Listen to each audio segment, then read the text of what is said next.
ये प्रकृति त्रिगुणमयी है, जिसमें भगवान श्री कृष्ण ने रजोगुण, सत्वगुण और तमोगुण की व्याख्या की है।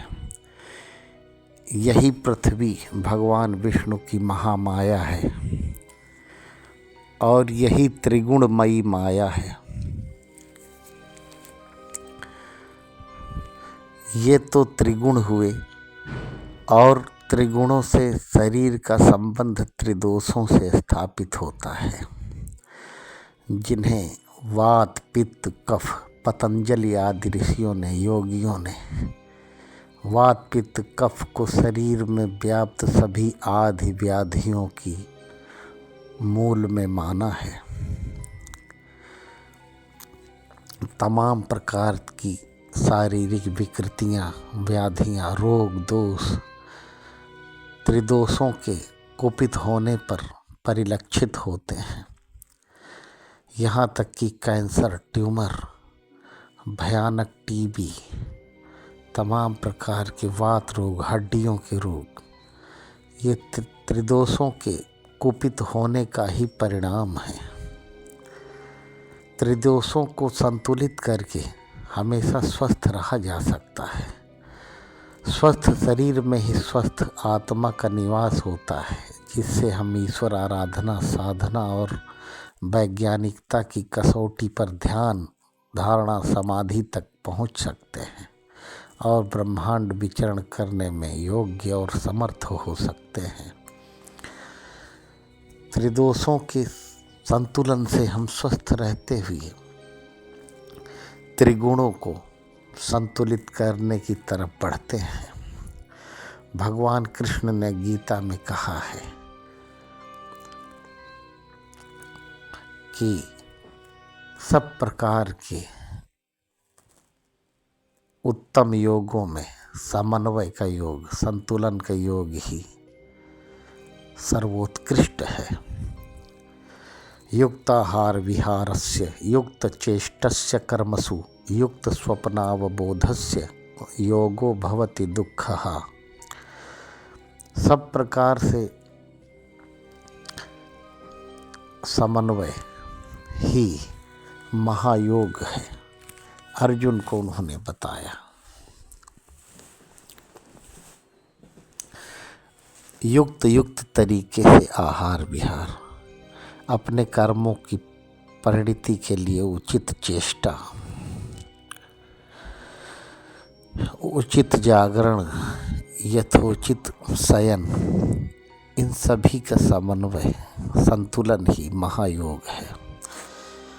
इसमें कहीं कठिन आसन, कठिन शारीरिक कष्ट को कोई स्थान नहीं दिया गया है, जिसको कबीर ने कहा साधो सहज समाधि भरी। शरीर को बहुत कष्टपूर्ण तोड़ना, मरोड़ना और तमाम प्रकार के झंझटों से गुजारना, इसको संतुलित योग की श्रेणी में मनीषियों ने नहीं रखा है। इसी कारण कबीर ने कहा साधो सहज समाधि भली। सहजता से ही कठिन देखने वाले मार्ग को पाया जा सकता है, ईश्वर को पाया जा सकता है, समाधि को पाया जा सकता है। और अब आगे त्रिगुणों के बारे में। तमोगुण, जो कि सबसे निकृष्ट गुण माना गया है। रजोगुण मनुष्योचित गुण, सत्वगुण देवताओं का गुण। सत्वगुण में निष्प्रिय भाव से ईश्वर आराधना और ध्यान धारणा समाधि का प्रयोग साधक करता है। उसको ईश्वर ने जो दिया है उसी में संतुष्टि है, क्योंकि वो जानता है कि ईश्वर परम बुद्धिमान है। जब जितना चाहिए ईश्वर दे ही देगा। ईश्वर पर पूर्ण भरोसा और समर्पण होता है। त्वदीयं वस्तु गोविंद तुभ्यमेव समर्पयेत्, ये स्थिति साधक की होती है। रजोगुण में जीव ईश्वर आराधन के बदले में पुत्र, पौत्र, धन, धान्य, मनोकामना की पूर्ति यानी स्पृहा भाव में, इच्छा भाव में रहता है। भगवान के पूजन के प्रतिफल में उसे कुछ इच्छाएं होती हैं कि ईश्वर उनको पूर्ण करे। इतनी साधना आराधना उसने की है, उसकी पूर्णता ईश्वर को देनी ही चाहिए। कि इच्छा पूर्ति की कामना और थोड़ी भक्ति, तमोगुण से दूरी, ये रजोगुण है, मनुष्योचित गुण है, राजस का गुण है। तमोगुण राक्षसी वृत्ति, दानवी वृत्ति को माना गया है। उसमें व्यक्ति साधना आराधना स्पृहा भाव से और निष्पृह भाव से भी दूर होता है। वो येन केन प्रकार किसी साधना आराधना और तपस्या के द्वारा कुछ प्राप्त हुआ नहीं दिखता, प्राप्त होता नहीं दिखता, तो उसे जबरन दानवतापूर्ण दुष्टतापूर्ण स्थितियों द्वारा छीनने का प्रयास करता है। छल कपट, दंभ, द्वेष, पाखंड, ईर्ष्या, द्वेष जो षटमल हैं, काम क्रोध लोभ मोह मद मत्सर माया इत्यादि से ग्रसित जीव ही तमोगुणी कहा गया है। वो किसी चीज को छीन झपट कर, जबरन छीन कर, अपहरित करके उपभोग करना चाहता है। ये तमोगुण है। इनको भी संतुलित और समन्वित करने की विद्या भगवान श्री कृष्ण ने श्रीमद् भागवत गीता में अर्जुन को समझाई है कि हे अर्जुन, सत्व और रजगुण जब दब जाता है तो तमोगुण उत्पन्न होता है, जो कि राक्षसी और दैत्य का गुण है। और सत्वगुण जो देवताओं का गुण है, उसको तमो और रजोगुण को दबा देने के बाद सत्वगुण उत्पन्न किया जा सकता है, जो कि साधनाओं द्वारा तपस्याओं द्वारा संभव है। और जब सत्व और तम दोनों को दबा दिया जाता है तो राजसी गुण राजस रजोगुण उत्पन्न होता है। इसको भी साधनाओं तपस्याओं के द्वारा संतुलित किया जा सकता है। त्रिगुणों को समन्वित करते हुए ध्यान धारणा समाधि की ओर बढ़ते हुए जब जीव त्रिगुणातीत हो जाता है, तब वो परम ब्रह्म स्वरूप हो जाता है। ये कहिए कि नर ही नारायण की परिणति में उपलब्ध होता है। ब्रह्मानंदम परम सुखदम केवलम ज्ञान मूर्तिम द्वंद्वातीतम त्रिगुण रहितम परम ब्रह्म सद्गुरुम तम नमामि। त्रिगुणातीत होना ही इस जीव का लक्ष्य है। जो परम देव स्वरूप होते हुए, नारायण स्वरूप होते हुए मोक्ष गति का अधिकारी हो जाता है जीव इस स्थिति को पाकर। अतः हम कह सकते हैं कि त्रिगुण और त्रिदोषों का समन्वय करके हम त्रिगुणातीत हो जाते हैं। हम नर से नारायण बन जाते हैं और समाज को एक नई विचारधारा, एक नया अन्वेषण जो ब्रह्मांड से झर रहा है, उसका अभ्युदय होने लगता है। सूक्ष्म जगत का दर्शन होने लगता है। परा अपरा विद्याओं का ज्ञान होने लगता है। जो किसी ने नहीं देखा वो दिखाई देने लगता है। तीसरा नेत्र खुल जाता है। छठी इंद्री जागृत हो जाती है।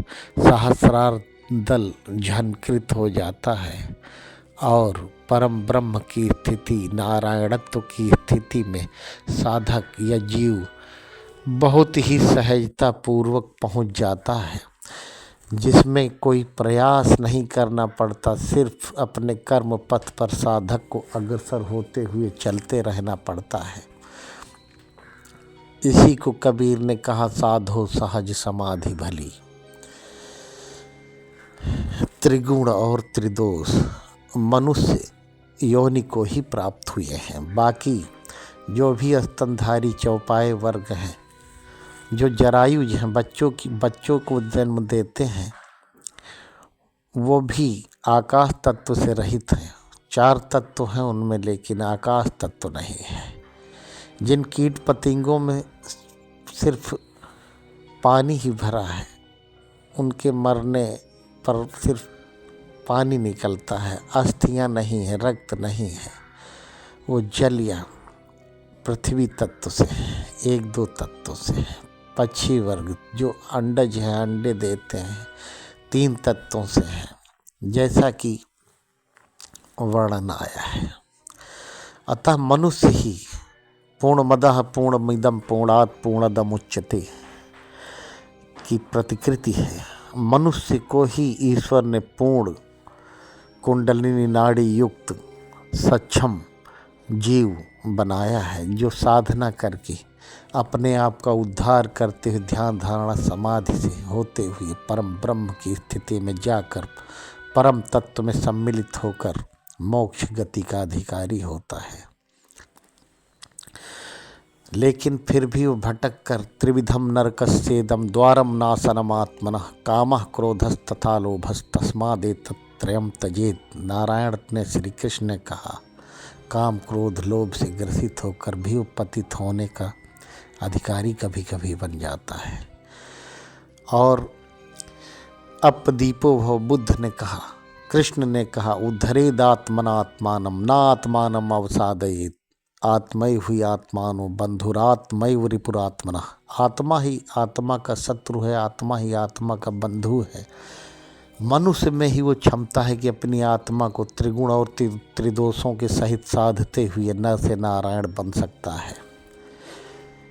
यही मनुष्य की गति है, यही मनुष्य का परम लक्ष्य है। इसीलिए मनुष्य के शरीर का अवतार हुआ है, इसीलिए जीव मनुष्य योनि में आया है। श्री रामचरितमानस कहती, बड़े भाग मानुष तन पावा, सुर दुर्लभ सद्ग्रंथन गावा।